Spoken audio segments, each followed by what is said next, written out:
cool judges with an important role in our World Robot Olympiad, because they do not need only to motivate the teams like we see Alexander in the live judging, but they also need to motivate their colleagues, because online is something completely different to live. And I'm going to approach Danny, who you know already. He is the head judge of the open category. And he has now new experiences of what had happened today. Danny, a very warm welcome again. How do you feel? Thank you very much. It was lovely to hear Johan speaking from South Africa about warm weather. And I'm here with a T-shirt today, but when we leave the building, obviously, we head into the cold. At least it's not raining and cloudy today, but and it was quite pleasant, but it is brisk and cold. Yes, from an open category perspective, lovely to be standing here, getting closer to the time where we can hand out the awards. The judges are finalizing the top 10. It's been a very busy morning with deliberations, and but it's been a lot of fun. Oh, very cool. And did you see interesting projects? Well, the projects, remember, we've completed watching now, and today really all the judges had to talk about those particular projects that have been selected into the top 10, because there was a top 5 from one group and a top 5 from another group in each age group, and they had to contest each other, first and first, second and second, third and third, fourth and fourth, fifth and fifth, to eventually debate and work out the final positions. So I think we probably, as we speak, they are finalizing them, ready to hand to us, so that I'm quite relieved. It was very interesting moving from the elementary to the junior to the senior age groups, and hearing judges putting forward the ideas and quite vehemently, loudly saying, hang on a second, you forgot to see this, and this team was better than that team because of a particular part of their project, not just presentation, better skills, better preparation, better answers to questions, etc., etc. So I had the privilege of moving from one to the other and listening to them all debate, which was exciting and always is.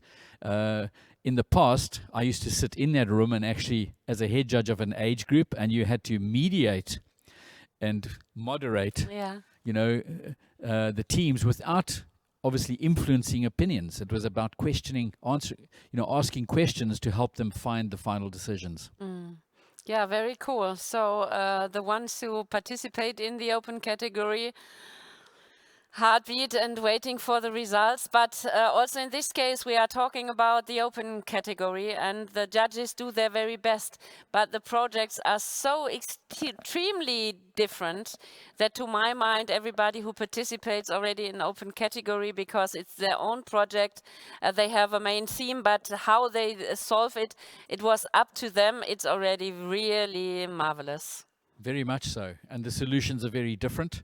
And obviously can feel very proud that we were able to get the whole process together, but to be able to present to the judges. And the judges now all talking, after the event, for example, you'll hear how excited they are, and they're thanking each other, and they want to re-experience this. And can they please judge again next year? Because it was such a fun experience for some of the new ones, because we always try and have a mix of experienced judges, but we also need to encourage judges from around the world to participate, and the way we do that is that, for every 2 experienced judges, we do bring somebody new in who have obviously judged at national level in their countries, and have some years of experience, because that is the only way that they will gain experience on the international arena, is to participate in these. But they have experienced judges around them that can guide them and lead them, and they learn from those experienced judges. But it might also happen that somebody is watching us now and he says, okay, becoming a judge of the WRO would be very nice. My skills are good. What can he do to be part of the judge family of the WRO? What would be the procedure? Well, I mean, within your country, WRO has a national competition in their country themselves. And they would approach World Robot Olympiad. If they Google it, they'll find World Robot Olympiad. And it's not just about engineering skills. You know, it is, as we spoke, you know, that it's a diversity of skills. And not everybody is a coder, you know, or everybody is an engineer. We need people who understand a bit of business and the project and the research and the work that they put in. But they can approach the national organizer in their country and go and have an experience, first of all, at a regional event, you know, and then you move on to a national event. And one or two of those, and the national organizer asks the judges, do they want to participate at an international level? And then they actually put their names forward to the international judging panel. And that's how basically the applications happen. And we allocate those, you know, to as I said, you know, to less experienced to more experienced judges. And we're looking to expand the family. And crazily enough, you know, we had people come out of the woodwork and say, hang on a second, you know, when is the judging happening? And unfortunately, because of the process this year, we've been slightly different, they were excluded. And we actually needed a judge or two, and they applied because we know each other privately, and then we actually got them back into the system.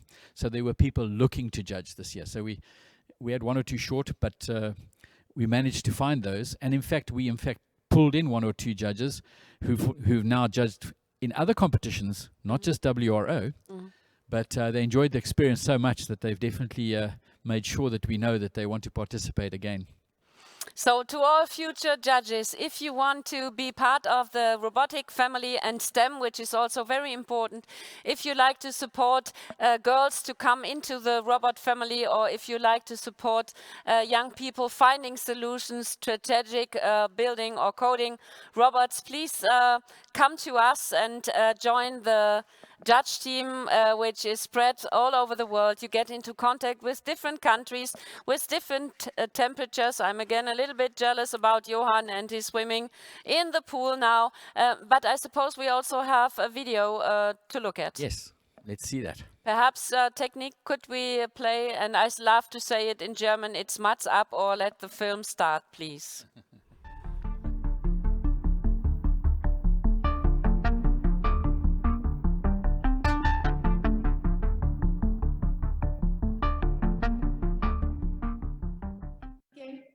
Greetings everybody, I'm Alexander Gordeev and this is my teammate and friend Olga Grushinova, and today we are going to present you our project Automated Tram System. Many major cities in Russia face the problem of transport exhaust, one source of which is public transport. To combat this, municipal governments are replacing diesel buses with gas buses, trolley buses and electric buses. Still, the most environmentally friendly transport for the city is the tram. The tram also solves the transport problem typical for minor towns without a metro, because the tram is a mainline and high-speed transport which can connect different parts of the city. However, in cities with trams, they're often used inefficiently. It stays in traffic jams, has no traffic priority, and has to slow down because of imperfect infrastructure. In terms of energy usage, the tram is also often used inefficiently.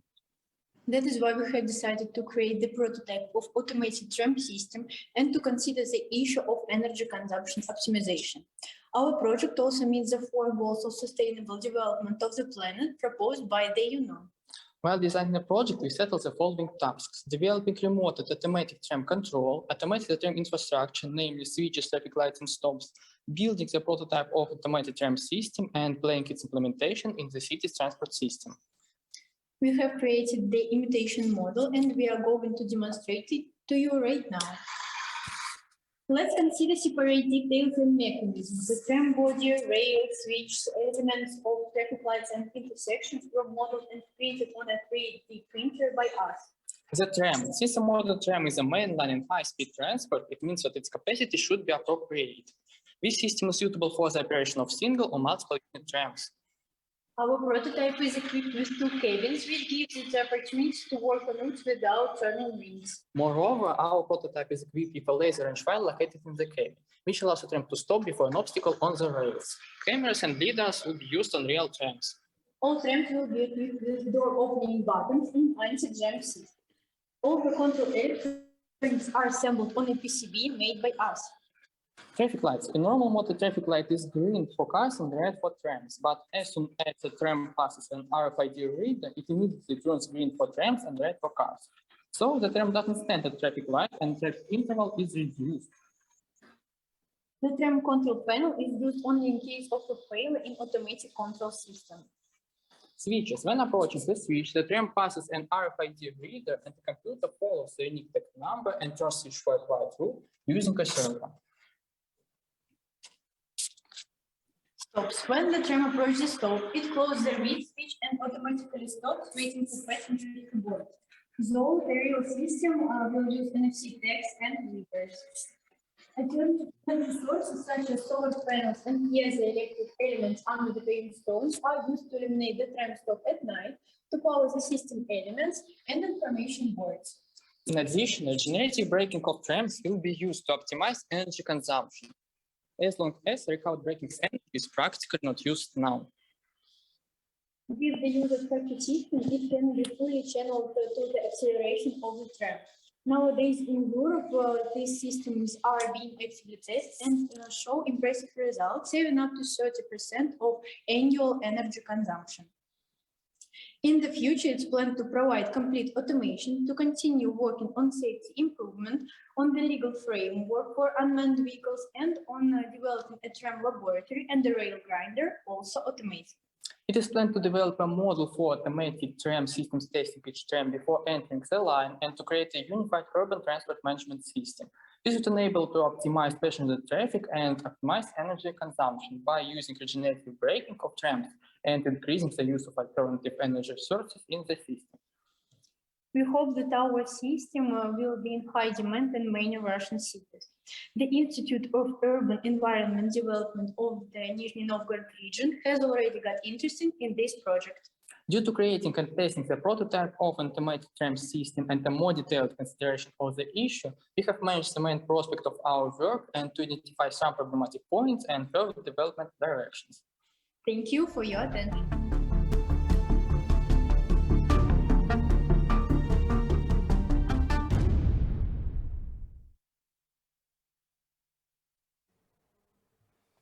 Yeah, Danny, a very interesting project. It is from which country?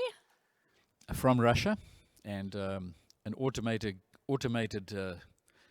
traffic system within a city between public transport, trams and buses, etc.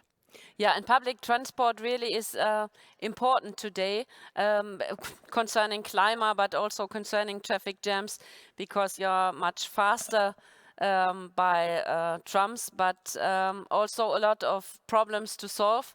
And the young students gave us one idea how it may happen with the help of robots. But I suppose we have another very interesting film to take a look at. It this time from which country? From Syria. From Syria, okay. Yes, yeah. We would like to see the film from Syria, please.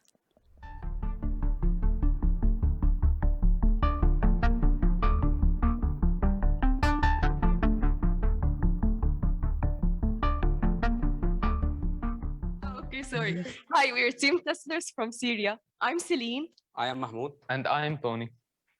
Let us introduce our Tesla road. But first, we're going to talk about some problems. CO2 emissions and climate change. Burning fossil fuels releases carbon dioxide and nitrous oxide, which are causing the Earth atmosphere to warm. Besides that, fossil fuel will vanish after a few years. So we must find a solution. Yeah, so if we want to draw a graph of CO2 emissions against years, we will find out that since 1990 till 2018, the most increasing graph was the transportations line. So for that problem, there's already a solution. EVs emit 3 times less CO2 in its lifetime than an average new conventional car.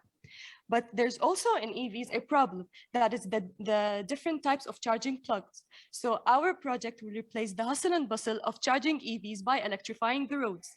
Replace asphalt with a pre-built smart block that can charge EVs wirelessly while they drive on them. The smart block, every smart block will be equipped with a sensor to detect the EV serial number to feed them the cost of charging. So we made a simulation of this road to make it easier for us to explain our project fully. We built a track made of wood to simulate a real road, and we placed 42 coils that will represent the dynamic wireless charging operation.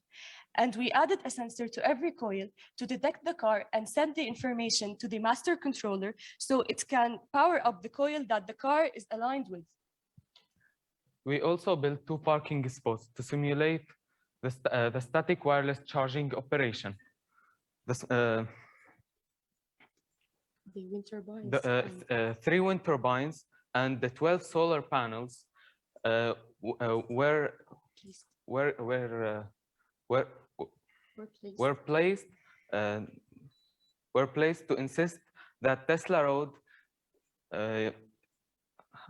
Please let me help him with this. To insist that Tesla Road must be energized by clean energy only. Let's talk more about electronics. This circuit that we make, it's turned the DC voltage into AC voltage to make a magnetic field in the coil that transfer the power to the rectifier coil. Let's show that.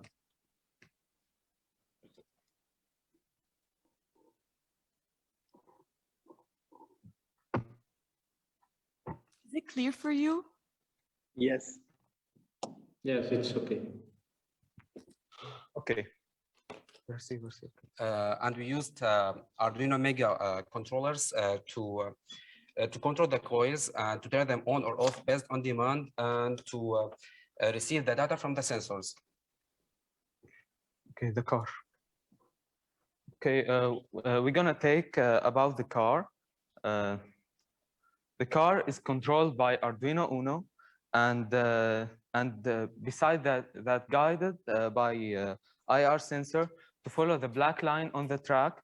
So the coil of the track and the car will be perfectly aligned. Okay, now let's talk more about the connection on the project.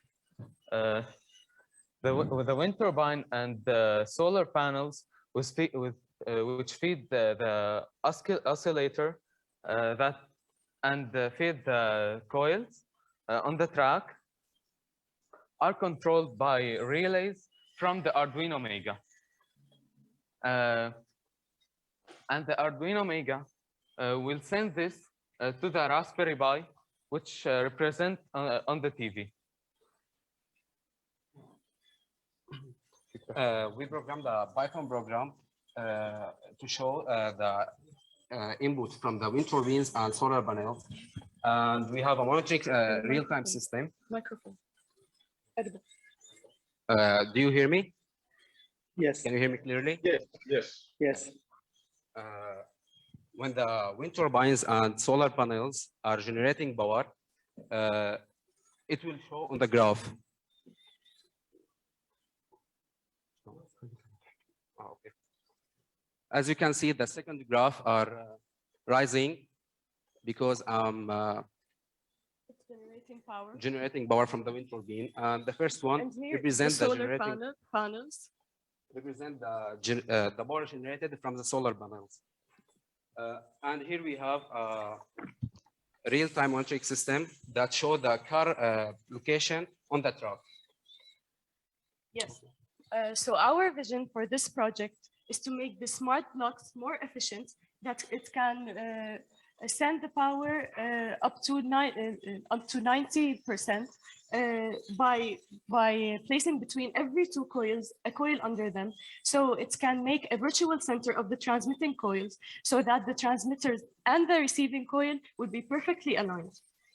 And we believe in this way we will encourage people to buy more EVs than ever, and we will help to solve the climate change problem and to decrease the CO2 emissions. Thank you. Do you have any questions?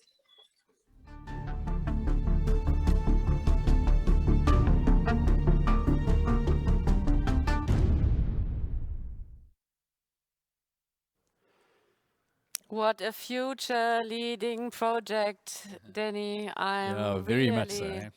surprised. The other thing is they made it very attractive, obviously, and you saw that the difficulty in trying to explain themselves in the English language and assisting each other, you know, because you stumble over the words like even we do sometimes when we're up here.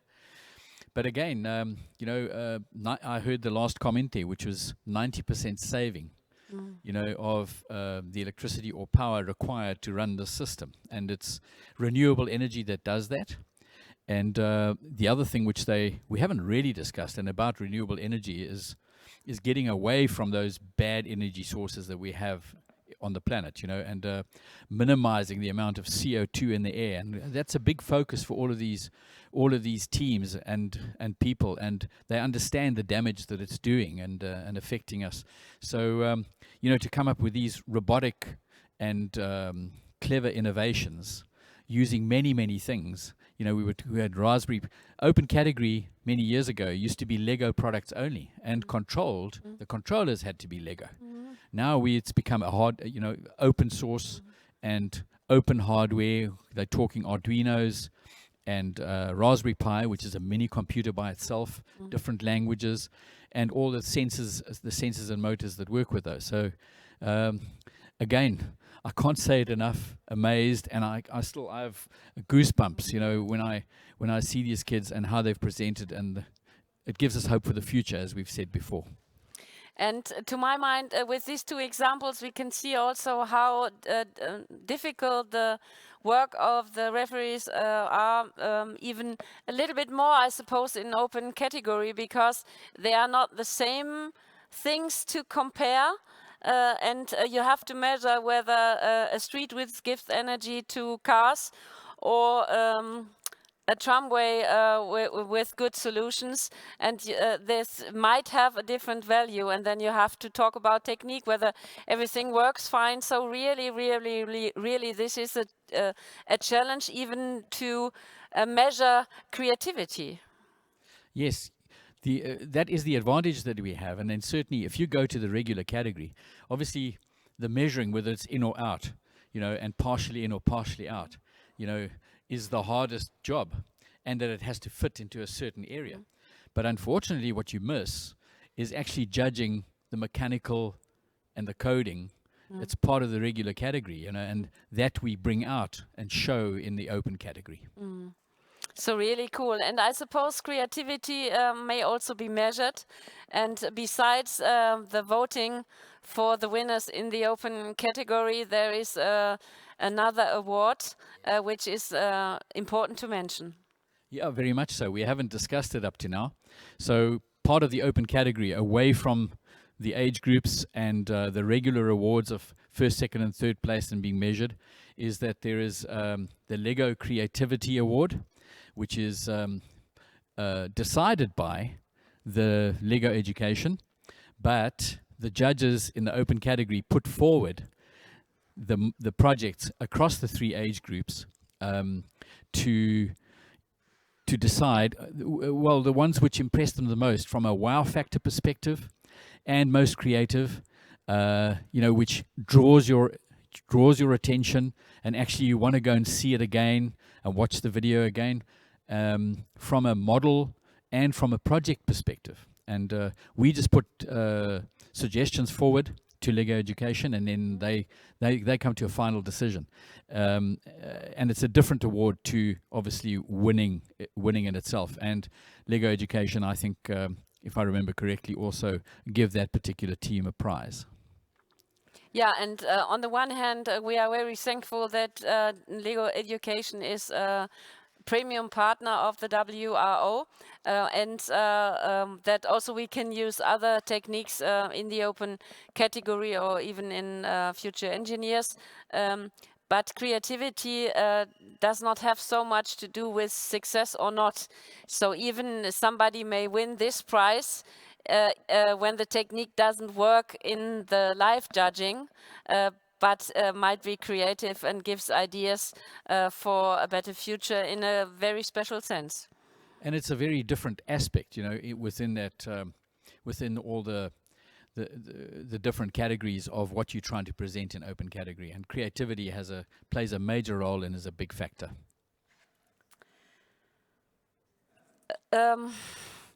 All the judgings are already done for this category, so I suppose you said they have to discuss a little bit. And when do you think will this be finished? I would imagine I was sitting in those deliberations, and the judges on completion would have left the Zoom rooms. So they all arrived, and we all said hello to each other across the age groups, which was really nice. And then we all went into different breakout rooms into the different age group categories. As we speak now, I think they all also sighing, a deep relief, because I'm going to go back now, and I'm pretty sure that they would have finalized and they would have sent in the emails with the final results of those top 10, and we will just, put those into the system ready for the awards tomorrow. And in your category, how many everyone. It's referees are participating? working? Yeah. So we had 54 teams from 36 countries, and we had 30 judges from 18 different countries in the world. How lovely. This is WRO. So I don't want to stop you to go back to your judges to talk about the 10 best. So thank you very much for this moment, and enjoy deciding the winners. I'm excited to go and look, but I'm also a bit nervous to go and look, but we can't stay away from it. So thank you very much. Yeah, and well done to all the judges and the teams, because effectively when the results are in for us now, that's the end of the open category. Everybody can rest. We'll rest for a short time, and then hopefully through the experience they had this year is more and more teams, and the teams that didn't participate this year will look forward to the face-to-face event again next year. So thank you very much. Good luck for the last job of this category, and we see us tomorrow with the winners. Thank you very much. Dankeschön.